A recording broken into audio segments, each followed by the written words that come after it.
John Miller stood at the large window of his office on the Galactic Council space station. Earth looked small from here, a blue marble floating in darkness. 8 years he had served as humanity's ambassador to the Galactic Council. 8 years of polite smiles, careful words, and constant rejection. Today would be different. It had to be. Miller straightened his blue uniform and checked his reflection in the glass. His once dark hair now showed streaks of gray. The council had done that to him, year after year of fighting their impossible rules. "Ambassador, it's time," said Susan Kent, his assistant. Her face showed worry, but also hope. Miller nodded. "The vote on the terraforming technology. Scheduled for the next hour. The Earth delegation is waiting for you." The hallways of the council station were wide and tall, built for all the different aliens who served here. The walls shimmered with a faint purple light, technology far beyond what humans could make, or what the council allowed humans to make. Miller led his team into the great chamber where the council met. The room was a perfect circle with raised seats for the 200-member species. Humans sat near the bottom, with the newest and least powerful races. At the top sat the Lorax representatives. Their gray skin and 6 eyes made them look stern even when they were happy, which was rare. They had ruled the council for thousands of years. They decided which races got which technologies, which planets could be settled, and which trade routes could be used. And for 8 years, they had decided that humans should wait. Always wait. Miller took his seat as head speaker Zoltan of the Lorax called the meeting to order. "We now address Earth Petition E7729, request for terraforming technology to repair climate damage," Zoltan said, his voice deep and slow. Miller stood. This was his 7th time asking. The first 6 times, the council had said no. "Earth faces a crisis," Miller said, his voice clear and strong. "Our climate has been damaged by our early industrial development. Millions of our people will lose their homes as sea levels rise and farmlands dry up. With the terraforming technology that many council races already use, we could fix these problems in a decade." Miller showed images on the big screen. Flooded coastal cities, dust storms over former farmland, refugees crowded into shrinking safe zones. "We have met all the council's requirements," Miller continued. "We have united our planet under one government. We have stopped all armed conflicts. We have controlled our population growth. We have reduced our pollution. We ask only for the tools to heal our home." The Lorax whispered among themselves. Then Zoltan raised a hand. "The council appreciates Earth's progress," he said. "However, we remain concerned about human expansion. Your species reproduces and develops quickly. The terraforming technology could be used to make uninhabitable worlds suitable for human life. We are asking to save our existing world, not to expand," Miller said, trying to keep the anger from his voice. "The council's decision is final," Zoltan said. "Petition denied. Earth may reapply in 5 standard years. 5 more years. Millions more refugees, more suffering that could be easily prevented." Miller looked at his team. He saw the same tired frustration on all their faces. They had played by the rules. They had begged. They had waited. Miller closed his datapad slowly. He stood up. "Thank you for your consideration," he said quietly. Then he did something no species had ever done in the 10,000 years of the Galactic Council. He walked out. No shouting. No arguing. No threats. He simply gathered his things and left the chamber. His team, after a moment of surprise, followed him. "Ambassador Miller." "The session is not concluded," called one of the junior council members. Miller didn't look back. He walked through the grand doorway and down the hall toward the Earth Embassy section. Behind him, the council chamber erupted in confusion. No one had ever just walked away. "Ambassador, what are we doing?" Susan asked, hurrying to keep up. Miller's face was calm. "Inform President Wright. Tell her it's time for Operation Independent Path." "Are you sure?" Susan's eyes widened. Miller nodded. The Council will never see us as equals.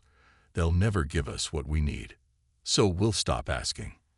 As they reached the Earth Embassy, the first messages from other races were already coming in. What did this mean? Was Earth leaving the Council? Miller looked once more at the view of Earth from the window. "We're going to save ourselves," he said. "And everything is about to change." President Samantha Wright watched the recording of Miller walking out of the Council chamber for the third time. The silence in the White House meeting room was heavy.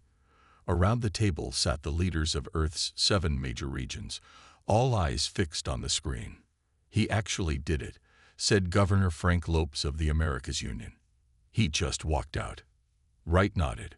She was a tall woman with short brown hair and eyes that missed nothing. "Ambassador Miller followed the plan exactly. The Council has denied our petition 7 times now. We gave them every chance." She pressed a button, and the screen changed to show markets across the galaxy. Earth stocks were falling fast. Trading partners were backing away. The Council's economic pressure was immediate. "They think they can force us back," Wright said. "They don't understand what we've been doing." "Are we ready?" asked Premier Nadia Chen of the Asian Coalition. 20 years of secret development is still not much against races that have had these technologies for thousands of years. Wright stood up and walked to a wall map showing Earth and its solar system. Red dots marked secret bases on Mars, Europa, and hidden locations across Earth. "Operation Independent Path begins now," she said firmly. "We're done asking for permission." She turned to General Paul Harris. "Activate the SHIELD network." Harris spoke into his comm unit. Minutes later, the room's screen showed a faint blue glow surrounding Earth as hidden satellites activated. It was the planetary shield system that Council scientists believed was centuries beyond human ability. "Next," Wright continued, "open the Mercury shipyards." Deep inside Mercury, hidden from Council observers, the largest fleet of ships ever built by humans waited. Ships with engines, weapons, and defenses that the Council thought impossible for humans to create. "Captain Rodriguez," Wright called out. A screen lit up showing a man in a crisp uniform. He stood on the bridge of a sleek ship. "Madam President," Rodriguez said with a salute, "the EF's horizon is ready." "Your mission begins now," Wright said. "Take your ship to Proxima Centauri B and establish our first independent colony." Rodriguez nodded. "What about the Council patrol ships?" "Show them what we can do," Wright answered. "But avoid bloodshed if possible. We want to make a point, not start a war." The meeting continued as more hidden projects were activated across the solar system. For 20 years, humanity had pretended to follow Council restrictions while secretly pushing beyond them. In a secure lab beneath the Pacific Ocean, Dr. Lisa Patel and her team prepared their first public test of the improved FTL drive. The Council believed humans could only achieve 5 light-years per day. Patel's drive could do 50. "They kept us down because they feared what we might become," Patel said to her assistant as they checked the final calculations. They were right to be afraid. On the moon base, engineers unsealed a massive door revealing rows of terraforming machines. Technology the Council had just denied Earth again. Back in the White House, Miller arrived from the Council station. His face showed the weariness of his long fight, but his eyes were bright with purpose. "The Council is in chaos," he reported. 6 races have already reached out privately to ask what Earth is planning. They've been waiting for someone to challenge the system. Wright smiled. "And now we have. The Zlorax denied us the tools to save our planet, so we built them ourselves." She pointed to a screen showing the horizon preparing to depart. "How long will it take to reach Proxima Centauri with conventional drives?" she asked. 3 days at maximum speed," Miller answered. "Captain Rodriguez will be there in 6 hours," Wright said. "And when the Council demands we leave, we'll finally show them what humanity can really do." Miller watched as the horizon slipped out of its hidden dock. "I spent 8 years begging them to help us," he said quietly. "They could have had us as friends." "And now?" asked Wright. Miller's expression hardened. Now they'll have to deal with us as equals. Across Earth, humans watched their screens as the news spread. The time of asking was over. The time of taking their rightful place had begun. Captain Alan Rodriguez stood on the bridge of the ESA Horizon, watching as his crew prepared for the jump to Proxima Centauri. The ship hummed with power from engines that weren't supposed to exist. "All systems ready, Captain," reported First Officer Diane Clark. Her fingers moved quickly over the control panel. Rodriguez nodded. "Start the countdown. Let's show them what humans can really do." Chief Engineer Lisa Patel worked in the engine room, making final adjustments to the FTL drive. According to Council records, this level of technology was centuries beyond human capability. Yet here it was, built in secret labs on Earth. "Drive at full power," Patel reported through the comm. "Ready when you are, Captain." Rodriguez took a deep breath. This mission would change everything. Proxima Centauri was strictly off-limits to human settlement. The Council claimed it was a cultural preservation zone, despite clear evidence it had never been inhabited. Jump in 3, 2, 1. The stars outside blurred as the horizon shot forward, at speeds no human ship had ever officially achieved. The journey should have taken 3 days. They would make it in 6 hours. While the horizon traveled, back on Earth, Dr. Maria Johnson unveiled the first human-built terraforming array in the Sahara Desert. Teams of workers positioned the massive machines that would begin to reclaim the expanding desert. The Council said this would take centuries with their help. Johnson told the gathered reporters, "We'll do it in 10 years on our own." The machines hummed to life, their energy fields spreading out across the sand. Already, moisture was being pulled from the air, and the first tiny seeds were being planted in newly enriched soil. 6 hours after leaving Earth, the horizon appeared in orbit around Proxima Centauri. The planet below was green and blue, perfect for human life. "Scan for any signs of previous settlement," Rodriguez ordered. "Nothing, Captain," Clark reported after a minute. "Just as our research showed, this planet has never been inhabited." A warning alarm sounded. "Zlorak's patrol ship approaching," announced Security Chief Greg Winters. "They're hailing us." Rodriguez straightened his uniform. On screen, the stern face of a Zlorak's commander appeared. All 6 eyes narrowed at the sight of humans. "Human vessel," the Zlorak said coldly. "You are in a restricted zone. This planet is off-limits to your kind by Council decree. Leave immediately." Rodriguez smiled politely. "This is Captain Alan Rodriguez of the Earth Fleet Ship Horizon. We are establishing a human colony on this uninhabited world." The Zlorak's commander's skin darkened with anger. "Impossible. Your engines could not have brought you here so quickly, and you have no authority to establish a colony." "Yet here we are," Rodriguez replied calmly. "This is a human world now. We are not asking for permission. The Council will never allow this." The Zlorak sputtered. "Leave now or face enforcement." Rodriguez nodded to Winters. "Activate shields." The horizon glowed blue as its defensive shields came to life. Technology the Council believed humans were centuries from developing. The Zlorak's ship fired a warning shot. The energy blast hit the horizon's shields and dissipated harmlessly. "Our shields can withstand your weapons," Rodriguez informed the shocked Zloraks. "We have no desire for conflict, but we will defend our right to settle uninhabited worlds." The Zlorak's commander's face showed confusion and fear. "How is this possible? Your species should not have this technology." "There's a lot about humans the Council doesn't understand," Rodriguez answered. "You can report to the Council that the first landing ships will touch down within the hour. Any aggressive action will be met with defensive measures." As Rodriguez spoke, landing craft were already preparing to depart the horizon.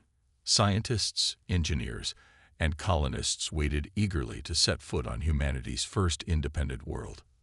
On Earth, President Wright received the message that the horizon had arrived safely.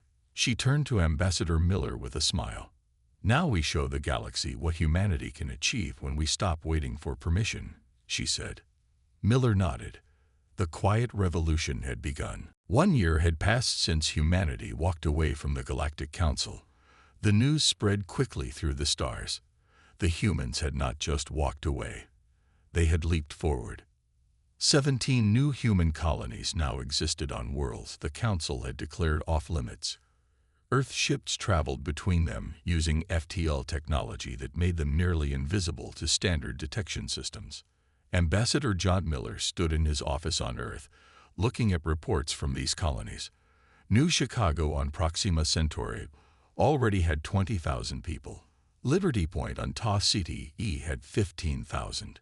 Each colony was growing fast. "Ambassador, it's time," said Susan Kent, still his loyal assistant after all these years. Miller nodded. "Is the ship ready?" "Yes, sir. President Wright thinks it's time you return to the Council."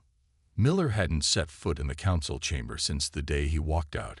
Now he would return, not to ask for anything, but to show what humanity had accomplished. The journey to the Council station took only hours in one of Earth's new ships. When Miller arrived, many alien representatives stared in surprise. Some had thought they would never see a human in these halls again. Miller walked calmly to the human seat, which had remained empty for a year. He didn't request to speak. He simply took his place and waited. Head speaker Zoltan of the Zlorax seemed to age 100 years when he saw Miller. His gray skin looked paler, his 6 eyes less confident. "Ambassador Miller," Zoltan said finally, "Earth has violated numerous Council directives. You have settled forbidden worlds. You have used technology beyond your approved level. You have." "We have flourished," Miller interrupted politely. He activated a holographic display showing the human colonies. Green fields and growing cities appeared in the air for all to see. "Humanity will not be controlled," Miller stated calmly. "We have established our worlds. We have developed our own technology. We are willing to trade and cooperate, but we will not ask permission to exist." The chamber was silent. Then a representative of the Tellarites, a younger race like humans, spoke up. "How did you develop these technologies so quickly? The Council said you were centuries away from such achievements." Miller smiled slightly. "We were never as far behind as the Council believed. We simply stopped hiding our progress." The younger races in the chamber watched with new interest. The Tellarites, the Vex Collective, and others who had faced similar restrictions looked at each other. If humans could break free, perhaps they could too. "This is dangerous," Zoltan warned. "Unrestricted technological growth leads to war and destruction. That is why the Council controls the flow of knowledge." "Or perhaps," Miller replied, "it leads to solutions for problems the Council has failed to solve." He showed new images. The Sahara Desert, once sand, now with fields of grain. Flooded coastal areas now protected by advanced barriers. Diseases that had plagued alien worlds for centuries, now cured by human medical science that had been developed in secret. "We offer these advances to any world that needs them," Miller said. "Not in 1,000 years, not after endless petitions, but now." Representatives from 7 different races immediately requested to speak with Miller after the session. The Council's carefully controlled system was beginning to crack. As Miller left the chamber, a young diplomat from the Vex Collective approached him. "My government wishes to discuss direct relations with Earth," she said quietly, "outside of Council oversight." Miller nodded. "We would welcome that discussion." Back on Earth, President Wright watched the broadcast of Miller's return to the Council. She turned to her advisors with satisfaction. "The ripples are spreading," she said. "It's time for Phase 4. Contact Ambassador Rebecca Nelson. Tell her to begin discussions with the independent species." The quiet revolution that had begun with a simple walkout was about to become a galactic movement that would change the balance of power forever. Ambassador Rebecca Nelson stood at the center of the large conference room on the space station orbiting Jupiter. Representatives from 12 developing species sat around the oval table. Some looked nervous, others excited. All of them had come in secret, away from the watchful eyes of the Galactic Council. Nelson was younger than Miller, with dark hair and a determined look. She had spent her career studying alien cultures, and now she would help create something new with them. "Welcome to the first meeting of what I hope will become the Coalition of Independence," she said. "Each of us has faced council restrictions. Each of us has been told to wait our turn. Today, we suggest a different path forward." The Vex representative, a tall being with iridescent skin, spoke first. "The humans have shown remarkable progress since breaking from council control. But the council has existed for thousands of years. How can we hope to stand against them?" Nelson smiled. "Not against them. Beside them. We don't seek conflict. We seek the freedom to develop at our own pace, to solve our own problems." She activated a holographic display showing a web of connections between their worlds. "Together, we have everything we need," she continued. "The Vex Collective has the most advanced quantum computing systems in the galaxy. The Tellarites understand xenobiology better than any race. The Krith have renewable energy technologies that even the Council respects." She pointed to each representative as she mentioned their specialties. Their faces showed surprise. Many didn't realize how valuable their contributions could be.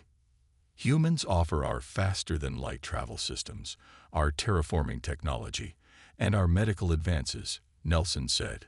"If we share freely with each other what the Council has rationed, we can all advance centuries in just years." The Tellarite representative, his fur bristling with excitement, leaned forward. "What do you propose?" "A mutual defense and technology-sharing alliance," Nelson answered. "The Coalition of Independence. Equal partnership. No race dictating to others as the Council does." For hours they talked, working out the details. By the end of the day, all 12 species had agreed to join the coalition. Training programs would begin immediately. Technology would be shared openly between member worlds. On Azlorak's intelligence ship nearby, sensors detected unusual activity near Jupiter. The captain frowned at the readings. "Ships from 12 different worlds, all at the human station," he said. "Report this to the Council immediately." When the Council received the report, head speaker Zoltan called an emergency session. "The humans are forming an alliance with other developing species," he told the senior council members. "Our sources indicate they are sharing technologies we have carefully controlled." And Elders Lorax pounded the table. "We must stop this immediately. Threaten sanctions against any world that joins this human coalition." But the threats proved useless. When the Council announced trade sanctions, coalition worlds simply redirected their trade toward each other. Earth ships, faster than Council patrol vessels, established new trade routes bypassing Council checkpoints. Within months, the coalition was growing stronger. Advances that would have taken centuries under Council guidance were happening in years with shared knowledge. On a small Tellarite colony world, farmers used human terraforming equipment to make barren land fertile. In Vex research centers, human scientists worked alongside Vex engineers to improve quantum communication systems. On Earth, Krith energy specialists helped install new power systems that ended energy shortages. President Wright reviewed reports of the coalition's progress with satisfaction. "The Council thought we would come crawling back," she told her advisors. "Instead, we've created an alternative that works better for everyone." Ambassador Nelson sent a message from Jupiter. "Phase 5 is complete. The coalition is established and growing. Several council races have made discreet inquiries about joining." Wright smiled. "Tell them all are welcome, as equals. The days of asking permission are over." Across the galaxy, a new power was rising. Not through conquest, but through cooperation and shared progress. The Arcturian delegation arrived at Earth in a simple transport ship rather than their usual grand vessel. They didn't want to draw attention. Their world was officially part of the Council, but they had requested this secret meeting with the humans. Ambassador Nelson and President Wright greeted them in a secure room deep beneath the White House. The Arcturians were tall beings with pale blue skin and 4 arms. They were known for their rich mining worlds, but had always been kept dependent on Council technology. The Arcturian speaker bowed slightly. "Thank you for meeting with us. What we discussed today could change the future of our people." Wright gestured for them to sit. "We are honored by your visit. How can Earth help the Arcturian worlds?" The speaker looked nervous but determined. "We have watched your coalition grow stronger each month. We have seen how you share technology freely. Our worlds are rich in resources, but poor in technology, kept deliberately dependent on Council assistance." He paused, then said clearly, "We wish to join your coalition. The Council has kept us as clients for too long." Nelson and Wright exchanged surprised looks. The Arcturians were not a small power. They controlled 17 worlds and had seats on important council committees. "Your membership would be welcomed," Nelson said carefully, "but the council will see this as a major challenge to their authority." The speaker nodded. "We are prepared for that. We are not the only ones considering this move." He was right. Within weeks, 5 other council races defected to join the coalition. The ancient power structure that had maintained galactic stability and stagnation for millennia began to fracture. At an emergency council session, the Zlorax and their closest allies called for military action against what they called the Human Rebellion. "We must crush this before it spreads further," said one Zlorax elder. "Send the fleet to blockade Earth and its colonies." But for the first time in council history, they found themselves outvoted. The majority of races feared war with the rapidly advancing coalition. Many were secretly considering their own moves toward independence. "The coalition has not attacked any council world," argued a moderate council member. "They simply refuse to be controlled. Perhaps it is time for the council to evolve." While the council argued, a Zlorax science vessel sent a distress call from a remote system. Pirates had attacked their ship, damaging its engines and life support. The nearest council ship was 10 hours away. The scientists and their families would not survive that long. Commander Daniel Hayes of the human ship EFS Dauntless received the distress call. For decades, the Zlorax had opposed humanity at every turn. They had voted against Earth 7 times when Miller asked for terraforming technology. But Hayes didn't hesitate. "Set course to assist," he ordered his crew. Maximum speed. The Dauntless arrived 3 hours before Council forces could reach the area. Hayes led the rescue himself, bringing 342 Zlorax scientists and their families to safety. The Zlorax captain was shocked. "Why would you help us? After all the Council has done to hold humans back." Hayes helped a young Zlorax child onto the human ship, because that's what humans do. "We help when we can." The rescue was broadcast across all Coalition and Council channels. The Zlorax High Council watched in silence as human medics treated their people with care and respect. "Perhaps," said one elder quietly, "we have misjudged the humans." Back on Earth, President Wright received the news with satisfaction. "Send a message to Commander Hayes. Tell him well done." The galaxy was watching. Not just the technology and the defiance, but the character of humanity. In helping those who had tried to hold them back, humans had shown something the Council hadn't expected. They had shown mercy. 10 years had passed since the day humanity walked away from the Galactic Council. Earth had changed. The galaxy had changed. Now it was time to build something new together. President Katherine Davis stood on the stage that had been built in the center of New Washington. She was the 3rd president since Wright started Operation Independent Path. Around her, ships from 100 different worlds filled the sky above Earth. Once, such a gathering would have been impossible. Earth had been deemed too primitive to host such an event. Today, representatives from all spacefaring species, Council and Coalition alike, had come for the first Galactic Congress. Ambassador Miller, now in his 70s with white hair and lined face, stood on the stage next to the Zlorax High Speaker. These two, once opponents, now stood as partners in a new future. "The day humanity walked away, we did not seek to destroy the galactic order," Miller said to the gathered crowd. "We sought to evolve it. No species should be held back. No world should suffer when the means to save it exist. He looked out at the faces of hundreds of different species. Some had been enemies just years before. Some had been strangers. Now they were here together. Today, we stop speaking of council species and coalition species, Miller continued. We begin speaking of galactic citizens. The Zlorax High Speaker stepped forward. In an unprecedented gesture, he bowed deeply to Miller. The crowd gasped. In all of recorded history, no Zlorax had ever bowed to a younger race. For 10,000 years, we guided the galaxy as we thought best, the Zlorax said. His voice was deep and carried across the silent crowd. We feared rapid advancement would lead to chaos and war, as it had in eons past. He straightened and looked at Miller with all 6 eyes. Humanity proved us wrong. You did not just advance yourselves, you lifted others with you. The Council's mistakes are acknowledged. The new Galactic Congress will not repeat them. President Davis stepped forward. Let the first session of the Galactic Congress begin. All voices will be heard. All knowledge will be shared. Together, we will solve the problems that face us all.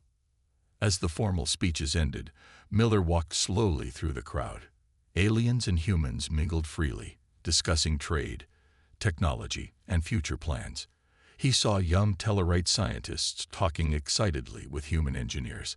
Zlorax elders discussed philosophy with Vex scholars. Children of many species played together in the gardens. Susan Kent, his assistant from those early council days, found him near the edge of the gathering. Did you ever imagine it would turn out like this? She asked. When you walked out that day? Miller smiled. Not exactly. I just knew we had to stop asking permission to exist. From across the room, Commander Hayes approached with an elderly Zlorax scientist. Ambassador Miller, Hayes said. This is Dr. Zek. He was on the science vessel we rescued 5 years ago. He has something he wants to tell you. The old Zlorax looked at Miller with respect. I voted against Earth's petition for terraforming technology 7 times, he said quietly. I believe humans would use it unwisely. I was wrong. He held out a small device. This contains improvements to your terraforming systems. With these changes, you can complete the Sahara restoration in half the time. Miller accepted the gift with a nod. This is what we hoped for. Not just taking our place among the stars, but all races working together as equals. As the sun set on the first day of the Galactic Congress, ships of all designs lit up the darkening sky. Earth glowed below them, no longer a primitive world at the edge of known space, but the birthplace of a new galactic order. The day humanity walked away from the Galactic Council, everything changed. Not through war or domination, but through the simple, powerful act of refusing to accept limitations imposed by others. In showing what humanity could accomplish independently, they had changed the galaxy forever.